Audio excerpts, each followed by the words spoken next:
საარჩევნო გარემოს გაუმჯობესებაზე კონსულტაციების მორიგი რაუნდი უკვე 1 საათია მიმდინარეობს. დავით ბაქრაძის ინიციატივით შექმნილი საინიციატივო ჯგუფი, რომელშიც საპარლამენტო უმრავლესობასა და ოპოზიციის და სხვა პოლიტიკური პარტიების წარმომადგენლები შედიან, ცენტრალურ საარჩევნო კომისიაში შეიკრიბნენ. კონსულტაციებზე ოფიციალურად დამტკიცდება გადაწყვეტილების მიღების წესი, დღესვე გაიწერება სამუშაო საკითხების ნუსხა და განისაზღვრება დღის წესრიგი. და დეტალებით ნინო გომართელი გვერდება პირდაპირ ეთერში. ნინო, კონკრეტულად რა ინიციატივებით მოვიდნენ საინიციატივო ჯგუფის წევრები დღეს ცესკოში? დავით ბაქრაძის ინიციატივით შექმნილი საარჩევნო კომისიაზე მომუშავე ჯგუფის წევრები დაახლოებით 1 საათის წინ შეიკრიბნენ ცენტრალურ საარჩევნო კომისიაში. ყველა პოლიტიკური ძალის წარმომადგენელი საკუთარი წინადადებებით მოვიდა ამ შეხვედრაზე. ისინი ვარაუდობენ, რომ დღეს მოხერხდება უშუალოდ შინაარსობრივი საკითხების განხილვა და ისინი მზად არიან, რომ კონსულტაციის ფარგლებში მოხდეს სხვადასხვა თემების განხილვა, თუმცა სანამ შინაარსობრივ განხილვებზე გადავლენ ჯგუფის წევრები, მანამდე გადასაწყვეტია რამდენიმე ტექნიკური დეტალი, მათ შორის დოკუმენტურად უნდა გაფორმდეს ის შეთანხმება, რომელსაც დაახლოებით 1 კვირის წინ მიაღწიეს. ეს ეხება გადაწყვეტილების მიღების წესზე.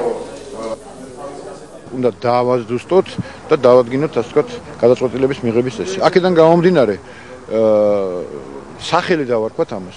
ანუ სახელი ქვია, არ ქვია, მთლად კონსენსუსი, რაღაც სხვა ფორმით თითქოს ასე, ამიტომ მე ამის დაზუსტებას ვაპირებ. ძალიან მნიშვნელოვანია, რომ დღევანდელ დღეს განისაზღვრება იმ საკითხთა ნუსხა, რომელზედაც ჩვენ ამ ფორმატის განმავლობაში უნდა ვიმსჯელოთ. ანუ ფაქტიურად დღეს შეიქმნება ამ მაგიდის მუშაობის დღის წესრიგი. წარმოდგენილი გვაქვს უკვე დღის წესრიგი, თანმიმდევრობის მიხედვით რა საკითხები უნდა იყოს განხილული და ზოგადად დამთავრდება შეკრება, აუცილებლად გავაკეთებთ კომენტარებს იმასთან დაკავშირებით, თუ რაზე შეიძლება შევთანხმდეთ, რაზე. ეხლა თავარია ჩვენ შევთანხმდეთ ძირითადად დღის წესრიგზე.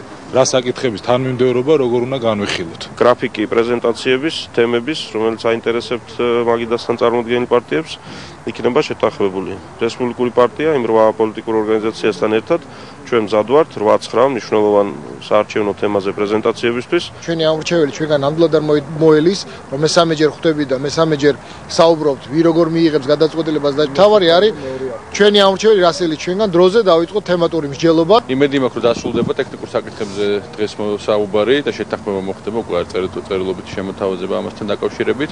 გადავალთ უკვე შინაარსობრივ საკითხებზე შემდგომი შეხვედრებიდან. თავარი არის ის, რომ ყველა არის ძალიან ოპტიმისტურად განწყობილი, ყველა არის ძალიან საქმიანად განწყობილი და ჩვენ იმედი მაქვს, რომ ძირითადად საკითხებზე მოვახერხებთ შეთანხმებას.